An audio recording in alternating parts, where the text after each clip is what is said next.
Hi guys! For today's video, isasama ko uli kayo sa isa ko na namang gawain.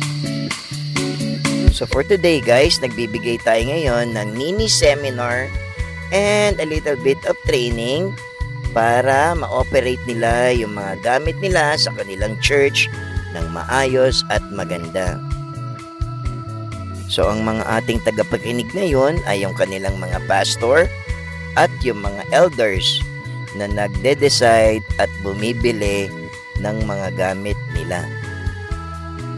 Madalas po talaga akong maimbita sa mga gantong lugar upang makapag-share ng konting karunungan para mapaganda nila ang kanilang mga sound system.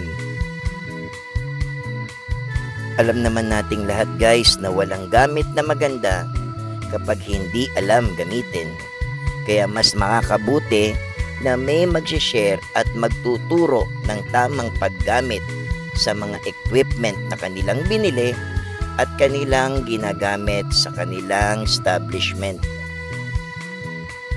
At yung the best dito sa ginagawa ko guys, nakakapasyal na ako sa iba-ibang lugar at dumadami pa ang aking mga kakilala. At yung isang masarap na experience din dito guys, yung may natututunan ka rin sa mga kausap mo at mga nakakasalamuha mo. Kumbaga, give and take lang yung knowledge. At syempre, yung warm welcome nila sa'yo. Alright guys, see you again sa next vlog guys. Bye!